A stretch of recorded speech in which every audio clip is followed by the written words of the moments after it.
നമ്മുടെ കർത്താവായ യേശു ക്രിസ്തുവിൻ്റെ മഹത്വമുള്ള നാമത്തിൽ സ്നേഹവന്ദനം. വെളിപ്പാട് പുസ്തക പഠനം എന്ന സീരീസിലെ 8ാമത്തെ ക്ലാസ്സാണ്. ക്രമാനുഗതമായി തുടങ്ങിയ ക്ലാസ്സുകളിലെ 2ാം ഭാഗമാണ് ഇത്. ഈ ക്ലാസ്സിൽ 4-5 വാക്യങ്ങളുടെ പഠനമാണ് ഉദ്ദേശിച്ചത്. ആദ്യമായിട്ട് വെളിപ്പാട് പുസ്തകം 1-ന്റെ 4-5 വാക്യങ്ങൾ ഞാൻ വായിക്കാം. യോഹന്നാൻ ആസിയയിലെ 7 സഭകൾക്കും എഴുതുന്നത്, ഇരിക്കുന്നവനും ഇരുന്നവനും വരുന്നവനുമായെങ്കിൽ നിന്നും അവൻ്റെ സിംഹാസനത്തിന് മുമ്പിലുള്ള 7 ആത്മാക്കളുടെ പക്കൽ നിന്ന്, വിശ്വസ്ത സാക്ഷിയും മരിച്ചവരിൽ ആദിജാതനും ഭൂരാജാക്കന്മാർക്ക് അധിപതിയുമായ യേശുക്രിസ്തുവിൻ്റെ പക്കൽ നിന്നും നിങ്ങൾക്ക് കൃപയും സമാധാനവും ഉണ്ടാകട്ടെ. ലേഖനങ്ങൾ എഴുതുമ്പോൾ അപ്പസ്തോലന്മാർ പൊതുവെ അവലംബിച്ചിരുന്ന അതേ മാതൃകയിലാണ് ഈ പുസ്തകവും എഴുതിയിരിക്കുന്നത്. ഇതൊരു പ്രവചന പുസ്തകമാണെങ്കിലും ലേഖനത്തിൻ്റെ അതേ മാതൃകയിലാണ് ആരംഭിച്ചിരിക്കുന്നത്. പൊതുവെ ഒരു സഭയ്ക്ക് ആണ് അപ്പസ്തോലന്മാർ എഴുതുക. ഉദാഹരണത്തിന് റോമിലെ സഭയ്ക്ക്, കൊരിന്തിലെ സഭയ്ക്ക്, എഫെസോസിലെ സഭയ്ക്ക്, അങ്ങനെ. എന്നാൽ ഇവിടെ അപ്പസ്തോലൻ ആസിയയിലെ 7 സഭകൾക്കാണ് എഴുതിയിരിക്കുന്നത്.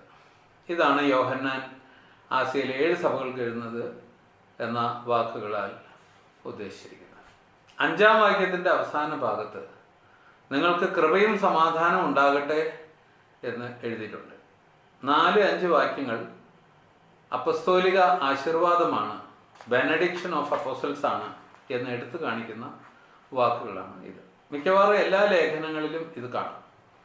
റോമർ 1-4, 1 കൊരിന്ത്യർ 1-3, 2 കൊരിന്ത്യർ 1-2, ഗലാത്യർ 1-4 മുതലായവ ഉദാഹരണങ്ങളാണ്. ആരുടെ പക്കൽ നിന്നാണ് ഈ ആശീർവാദം വരുന്നത് എന്നാണ് അടുത്തതായിട്ട് പറഞ്ഞിരിക്കുന്നത്. പൊതുവെ നമ്മുടെ പിതാവായ ദൈവത്തിങ്കിൽ നിന്നും കർത്താവായ യേശു ക്രിസ്തുവിങ്കിൽ നിന്നും എന്നിങ്ങനെ ചുരുക്കിയാണ് പറയാറുള്ളത്. എന്നാൽ ഇവിടെ അല്പം വിശദമായിട്ടാണ് പറഞ്ഞിരിക്കുന്നത്. പരിശുദ്ധാത്മാവിൻ്റെ പക്കൽ നിന്ന് പൊതുവെ ലേഖനങ്ങൾ എഴുതുമ്പോൾ പറയാറില്ല. എന്നാൽ ഇവിടെ പരിശുദ്ധാത്മാവിനെയും കൂടെ ഉൾപ്പെടുത്തിയിട്ടാണ് പറഞ്ഞിരിക്കുന്നത്. ആശീർവദിക്കുന്ന ഓരോ വ്യക്തിയുടെയും പ്രത്യേകതകൾ, വിശേഷതകൾ എടുത്തു പറഞ്ഞിട്ടുമുണ്ട്. അതുകൊണ്ട് അവയെപ്പറ്റി അല്പം ചിന്തിക്കാം. അത് നമുക്ക് പ്രയോജനപ്രദമായിരിക്കും. യോഹന്നാൻ ആസിയയിലെ 7 സഭകൾക്കും എഴുതുന്നത് എന്ന വാക്യശകലത്തിൽ ശ്രദ്ധിക്കേണ്ട 1-2 കാര്യങ്ങൾ കൂടെ ഉണ്ട്. എന്നിട്ട് മുന്നോട്ട് പോകാം. ആസിയയിലെ എന്ന് വെച്ചാൽ ആസിയയിൽ ഉള്ള എന്നാണ് അർത്ഥം. ലേഖനം എഴുതുമ്പോൾ ആ 7 സഭകളും ആസിയയിൽ നിലവിലുണ്ടായിരുന്നു എന്നാണ് അതിൻ്റെ അർത്ഥം. 2, ആസിയയിലെ സഭകൾക്ക് എന്ന് എഴുതിയിരിക്കുന്നതിലൂടെ വെളിപ്പാട് പുസ്തകം ആരെഴുതി, ആർക്കെഴുതി എന്നൊക്കെയാണ് പറഞ്ഞിരിക്കുന്നത്. യോഹന്നാൻ എഴുതി, ആസിയയിലെ 7 സഭകൾക്ക് എഴുതി. ഇന്ന് ആസിയ തുർക്കിയിലാണ്.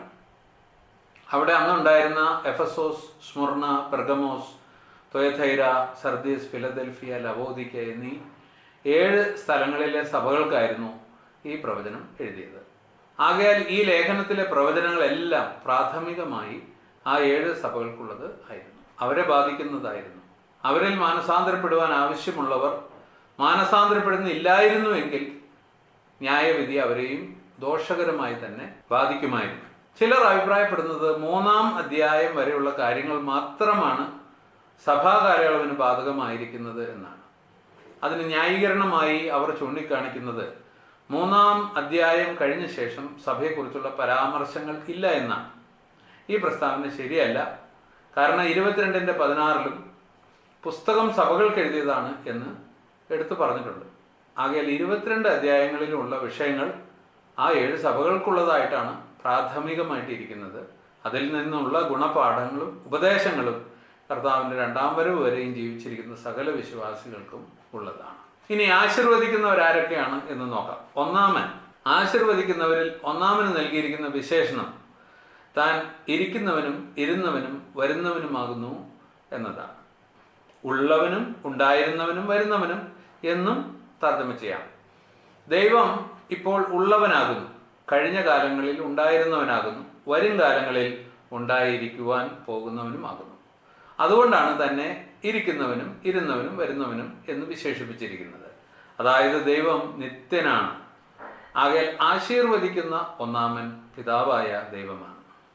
രണ്ടാമൻ, ആശീർവദിക്കുന്നവരിൽ രണ്ടാമന് നൽകിയിരിക്കുന്ന വിശേഷണം ദൈവത്തിൻ്റെ സിംഹാസനത്തിൻ്റെ മുമ്പാകെയുള്ള 7 ആത്മാക്കൾ എന്നാണ്.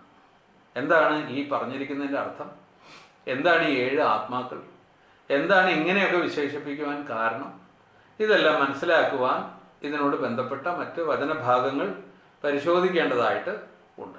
വെളിപ്പാട് 4:5 സാക്ഷ്യം ദൈവത്തിൻ്റെ 7 ആത്മാക്കളായ 7 ദീപങ്ങൾ സിംഹാസനത്തിന് മുൻപിൽ ജ്വലിച്ചുകൊണ്ടിരിക്കുന്നു എന്നതാണ്. ഇവിടെ നാം രാജാതിരാജാവായ നമ്മുടെ ദൈവത്തിൻ്റെ രാജസദസ്സ് കാണുകയാണ്. അവിടെ ദൈവത്തിൻ്റെ സിംഹാസനം കാണാം, അതിലിരിക്കുന്ന ദൈവത്തെ കാണാം. ദൈവത്തിൻ്റെ സിംഹാസനത്തിന് മുമ്പിൽ കത്തിജ്വലിച്ചുകൊണ്ടിരിക്കുന്ന 7 തീപ്പന്തങ്ങളെ കാണാം. ആദ്യ നൂറ്റാണ്ടിലെ രാജസദസ്സുകളെ അനുസ്മരിപ്പിക്കുന്ന വിധത്തിലാണ് ഇവിടുത്തെ രംഗത്തിൻ്റെ സെറ്റിംഗ്. ആദ്യ നൂറ്റാണ്ടിലെ രാജസദസ്സുകളെ പ്രകാശിപ്പിച്ചിരുന്നത് ഇത്തരം തീപ്പന്തങ്ങളാണ്. ഈ പശ്ചാത്തലത്തിലാണ് ഈ രാജസദസ്സിനെയും നമ്മൾ കാണേണ്ടത്. എന്നാൽ ഇവിടെ കൃത്യം 7 തീപ്പന്തങ്ങളാണ് കത്തിജ്വലിക്കുന്നത്. അതിനൊരു പ്രാധാന്യമുണ്ട്. അവയെക്കുറിച്ച് ദൈവത്തിൻ്റെ 7 ആത്മാക്കളായ 7 ദീപങ്ങൾ എന്ന് പറഞ്ഞിരിക്കുന്നു. ആകയാൽ വെളിപ്പാട് 1:4 ദൈവത്തിൻ്റെ സിംഹാസനത്തിന് മുമ്പാകെയുള്ള 7 ആത്മാക്കൾ ദൈവത്തിൻ്റെ 7 ആത്മാക്കൾ ആകുന്നു. അപ്പോൾ ചോദ്യം വരും, ദൈവാത്മാവ് ഒന്നല്ലേ ഉള്ളൂ, പിന്നെ 7 എന്ന് എന്തുകൊണ്ടാണ് പറഞ്ഞിരിക്കുന്നത്? സത്യത്തിൽ ദൈവാത്മാവ് ഒന്നേ ഉള്ളൂ, പിന്നെ എന്തുകൊണ്ടാണ് 7 ആത്മാക്കൾ എന്ന് പറഞ്ഞിരിക്കുന്നത് എന്ന് ഇനി നോക്കാം. ക്രിസ്തു ഈ പ്രവചനത്തെക്കുറിച്ച് പറഞ്ഞിരിക്കുന്നത് ഇത് അടയാള ഭാഷയിലാണ് സംസാരിക്കുക എന്നതാണ്. ഞാൻ അതിനെക്കുറിച്ച് ആദ്യത്തെ ക്ലാസ്സിൽ പറഞ്ഞിട്ടുണ്ട്. അതനുസരിച്ചാണ് ദൈവാത്മാവിനെ ഇവിടെ 7ആയി ചിത്രീകരിച്ചിരിക്കുന്നത്. 7 തികവിൻ്റെ അടയാളമാണ്, ദൈവികമായ ആ ബന്ധത്തിൻ്റെ അടയാളമാണ്. ഉദാഹരണത്തിന് മഴവില്ലിന് 7 നിറമാണ്, അത് ദൈവത്തിൻ്റെ കയ്യൊപ്പാണ്. അതുപോലെ ദൈവത്തോട് ബന്ധപ്പെട്ട ആ കാര്യങ്ങളെയാണ് 7 കൊണ്ട് നമുക്ക് കാണാൻ കഴിയുന്നത്. ആകയാൽ 7 ആത്മാക്കളായി ചിത്രീകരിച്ചിരിക്കുന്നത് ദൈവത്തിൻ്റെ ഏക ആത്മാവിനെ തന്നെയാണ്. ഇത്തരത്തിലുള്ള ആലങ്കാരികമായ പ്രതീകാത്മകമായ പ്രയോഗങ്ങൾ വേറെയുണ്ട്. വെളിപ്പാട് 5:6 അറുക്കപ്പെട്ടതുപോലെ നിൽക്കുന്ന കുഞ്ഞാടിന് 7 കണ്ണുണ്ടെന്നാണ് നാം വായിക്കുന്നത്. കുഞ്ഞാട് ക്രിസ്തു ആകുന്നു എന്ന് നമുക്കെല്ലാം അറിയാം. ക്രിസ്തുവിന് 7 കണ്ണുണ്ടായിരുന്നുവോ? ഇല്ല. പോട്ടെ, 7 കണ്ണുള്ള ഏതെങ്കിലും കുഞ്ഞാടുണ്ടോ? അതുമില്ല. അപ്പോൾ ഇവിടെ പ്രകൃത്യാതീതമായിരിക്കുന്ന, പ്രകൃതിക്ക് നിരക്കാത്ത ഒരു ചിത്രമാണ് നമുക്ക് കാണാൻ കഴിയുന്നത്. 7 കുഞ്ഞുള്ള കുഞ്ഞാടൊന്നുമില്ല, ക്രിസ്തുവിന് 7 കണ്ണുകളോട്ട് ഇല്ല തന്നെ. എന്നാൽ ചിത്രത്തിൽ കാണുന്നത്, ദർശനത്തിൽ കാണുന്നത് 7 കണ്ണുള്ള കുഞ്ഞാടായിട്ടാണ്. അപ്പോൾ അതിനെക്കുറിച്ച് അവിടെ തന്നെ വ്യാഖ്യാനിച്ച് പറഞ്ഞിട്ടുണ്ട്. ആ 7 കണ്ണുകൾ സർവ്വഭൂമിയിലേക്കും അയച്ചിരിക്കുന്ന 7 ദൈവാത്മാക്കളാകുന്നു എന്നാണ് അവിടെ പറഞ്ഞിട്ടുള്ളത്. സർവ്വഭൂമിയിലേക്കും അയച്ചിരിക്കുന്ന 7 ദൈവാത്മാക്കൾ. ആകയാൽ കുഞ്ഞാട് ഒരു പ്രതീകമായിരിക്കുന്നത് പോലെ കുഞ്ഞാടിൻ്റെ 7 കണ്ണുകളും പ്രതീകങ്ങളാണ്. ദൈവം സർവ്വഭൂമിയിലേക്ക് അയച്ചിരിക്കുന്ന ദൈവത്തിൻ്റെ ആത്മാവ് ക്രിസ്തുവിനെ സംബന്ധിച്ചിടത്തോളം എല്ലാം കാണുന്ന തൻ്റെ കണ്ണുകളാണ്, പെർഫെക്റ്റ് കണ്ണുകളാകും, തികഞ്ഞ കണ്ണുകളാണ്. ഇതാണ് ആ പ്രതീകങ്ങൾ കൊണ്ട് അർത്ഥമാക്കിയത്. ഇനി വെളിപ്പാട് പുസ്തകം 4:5 സിംഹാസനത്തിൻ്റെ മുമ്പാകെ കത്തിജ്വലിക്കുന്ന തീയുടെ 7 വിളക്കുകൾ കാണുവാനായിട്ട് സാധിക്കുന്നുണ്ട്. അവ ദൈവത്തിൻ്റെ 7 ആത്മാക്കളാകുന്നു എന്ന് നാം വായിക്കുന്നു. ഇവിടെ കാണുന്ന 7 ആത്മാക്കൾ ദൈവാത്മാവിൻ്റെ പ്രതീകമാണ്. ഇവിടെ ദൈവാത്മാവിനെ 7 കണ്ണുകളായിട്ടല്ല, നേരെ മറിച്ച് 7 വിളക്കുകളായിട്ടാണ് ചിത്രീകരിച്ചിരിക്കുന്നത്. കാരണം ഇവിടെ ഈ രംഗത്ത് ദൈവാത്മാവ് സകലവും കാണുകയല്ല ചെയ്യുന്നത്, സകലവും പ്രകാശിതമാക്കുകയാണ് ചെയ്യുന്നത്. ആ വിളക്കിൻ്റെ പ്രകാശം ദൈവത്തിൻ്റെ മേലും ദൈവത്തിൻ്റെ സിംഹാസനത്തിന്മേലും രാജസദസ്സിന്മേൽ മുഴുവനും വീഴുകയാണ്. അപ്പോൾ അതിനെക്കുറിച്ചിട്ടുള്ള പ്രകാശനം ലഭ്യമാക്കി തരിക എന്ന പരിശുദ്ധാത്മാവിൻ്റെ ശുശ്രൂഷയാണ് അത് കാണിക്കുന്നത്.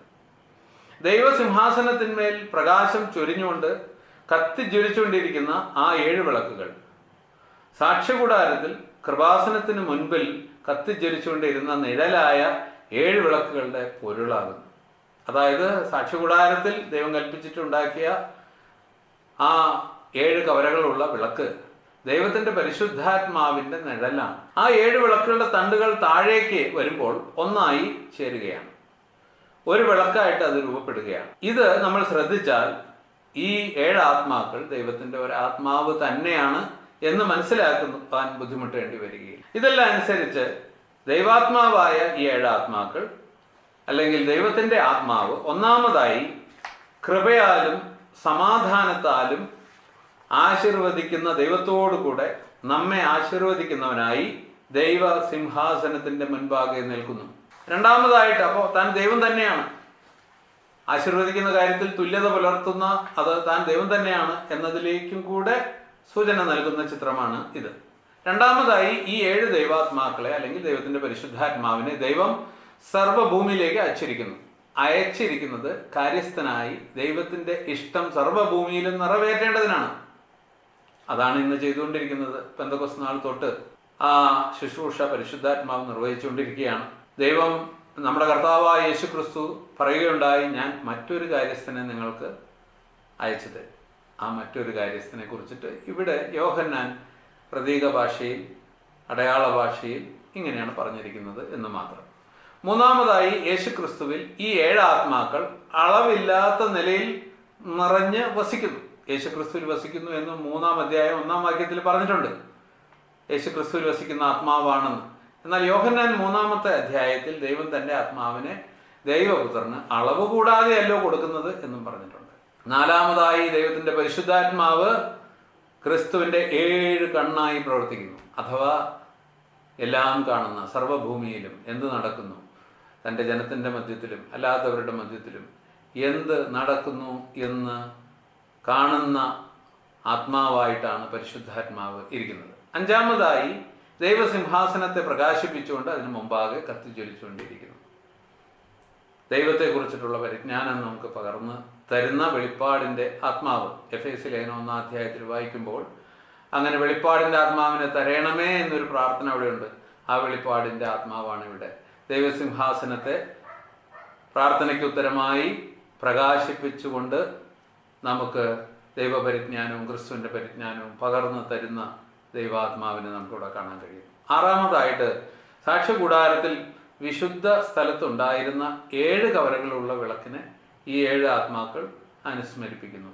രാജാവിനെയും രാജസദസ്സിനെയും പ്രകാശിതമാക്കുന്ന കത്തിജ്വലിക്കുന്ന 7 തീപന്തങ്ങളായി ദൈവാത്മാവിനെ ഇവിടെ ചിത്രീകരിച്ചിരിക്കുമ്പോൾ അത് പഴയ നിയമ ആരാധനയെ ഓർമ്മിപ്പിക്കുന്ന വിധത്തിലാണ് ചിത്രീകരിച്ചിരിക്കുന്നത്. 7 കവരകളുണ്ടെങ്കിലും അത് താഴേക്ക് ഒരു ദണ്ടിലേക്ക് ചേർന്നിരിക്കുന്നു. അതുപോലെ അത് ദൈവത്തിൻ്റെ ഏകാത്മാവിൻ്റെ പ്രവർത്തനത്തെ സൂചിപ്പിക്കുന്ന ചിത്രമാണ്. ആകയാൽ ആശീർവദിക്കുന്ന രണ്ടാമൻ ദൈവാത്മാവാകുന്നു. മൂന്നാമൻ ആശീർവദിക്കുന്നവരിൽ മൂന്നാമന് നൽകിയിരിക്കുന്ന വിശേഷണം വിശ്വസ്ത സാക്ഷിയും മരിച്ചവരിൽ ആദ്യജാതനും ഭൂരാജാക്കന്മാർക്ക് അധിപതിയും എന്നാണ്. അത് യേശുക്രിസ്തുവാണെന്നും വളരെ വ്യക്തമായിട്ട് പറഞ്ഞിട്ടുണ്ട്. തൻ്റെ വിശേഷണങ്ങളെ 3ആയിട്ട് തരംതിരിച്ച് പറഞ്ഞിട്ടുള്ളതുകൊണ്ട് 3ആയിട്ട് തന്നെ നമുക്ക് ചിന്തിക്കാം. ഒന്നാമത് താൻ വിശ്വസ്ത സാക്ഷിയാണ് എന്നതാണ്. ദൈവപുത്രൻ ദൈവത്തിൻ്റെ വിശ്വസ്ത സാക്ഷിയാണ്. വിശ്വസ്ത സാക്ഷി ബോഷ്ക്ക് പറയുകയില്ലെന്ന് സദൃശവാക്യം 14:5 പറഞ്ഞിട്ടുണ്ട്. നമ്മുടെ ഗുരുവും നമ്മുടെ മാതൃകയുമായ ദൈവപുത്രൻ യേശുക്രിസ്തു ബോഷ്ക്ക് പറയുന്നവനല്ല. കാരണം വ്യാജം പറയുവാൻ ദൈവം മനുഷ്യനല്ല. യേശുക്രിസ്തു മഹാദൈവമാണ്, സത്യദൈവമാണ്, സകലർക്കും മീത ദൈവമാണ്, വീരനാം ദൈവമാണ്. ആകയാൽ താൻ ബോഷ്ക്ക് പറയുന്നവനല്ല. ആകയാൽ തൻ്റെ കാൽച്ചുവടുകളിൽ നടന്നുകൊണ്ട് സ്നേഹത്തിൽ സത്യം സംസാരിച്ചുകൊണ്ട് ദൈവത്തിൻ്റെ വിശ്വസ്ത സാക്ഷികളായി ജീവിക്കുവാൻ നമുക്കും പരിശ്രമിക്കാം. ഇനി 2, താൻ മരിച്ചവരിൽ ആദ്യജാതനാണ്. അതായത് മരിച്ചവരിൽ നിന്ന് ആദ്യം ജനിച്ചവൻ, അഥവാ മരിച്ചവരിൽ നിന്ന് ആദ്യം ഉയർത്തെഴുന്നേറ്റവൻ. ക്രിസ്തു നിദ്ര കൊണ്ടവരിൽ ആദ്യ ഫലമായി മരിച്ചവരുടെ നിന്ന് ഉയർത്തിയിരിക്കുന്നു. ആദാമിൽ എല്ലാവരും മരിക്കുന്ന പോലെ ക്രിസ്തുവിൽ എല്ലാവരും ജീവിപ്പിക്കപ്പെടും. ഓരോരുത്തരും താന്താൻ്റെ നിരയിലത്രേ.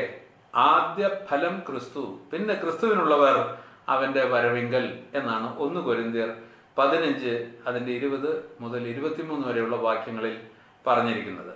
അപ്പോൾ ക്രിസ്തു നിദ്ര കൊണ്ടവരിൽ നിന്ന്, നിദ്ര കൊള്ളുന്നവരാരാ? ക്രിസ്തുവിൽ വിശ്വസിക്കുന്നവരാണ്.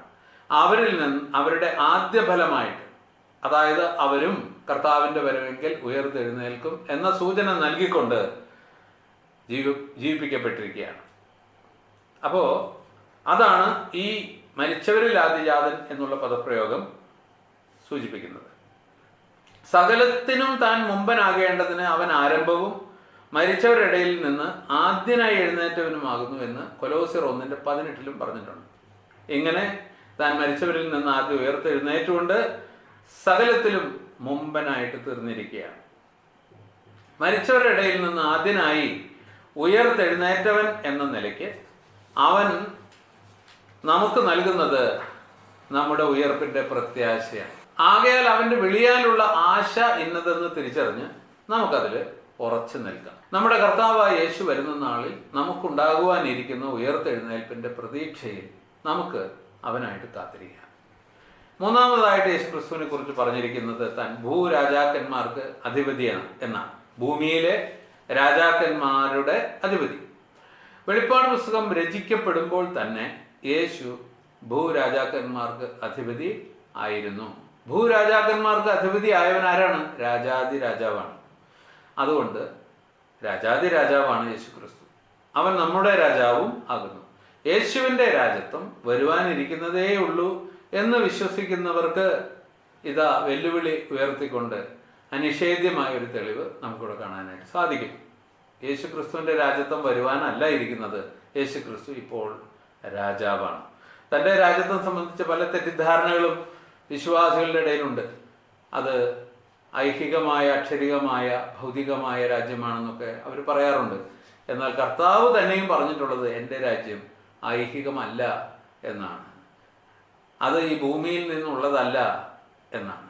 അത് സ്വർഗത്തിൽ നിന്നുള്ളത് ആണെന്നാണ്. അപ്പോൾ അതുകൊണ്ട് അങ്ങനെ ഒരു രാജ്യം, അങ്ങനെ ഒരു രാജ്യത്വം ഇന്ന് നിലവിലുണ്ട് എന്ന് ഈ വചനം പറയുന്നു. തൻ്റെ രാജ്യത്തിൻ്റെ അധികാരം, രാജാധികാരം ഭൂമിയിലുമുണ്ട്. സ്വർഗത്തിലും ഭൂമിയിലും സകല അധികാരവും എനിക്ക് നൽകപ്പെട്ടിരിക്കുന്നു എന്ന് കർത്താവ് പറഞ്ഞുവല്ലോ. അപ്പോൾ അതുകൊണ്ട് താൻ ഭൂരാജാക്കന്മാർക്ക് മീതെ രാജവാഴ്ച നടത്തുന്നു.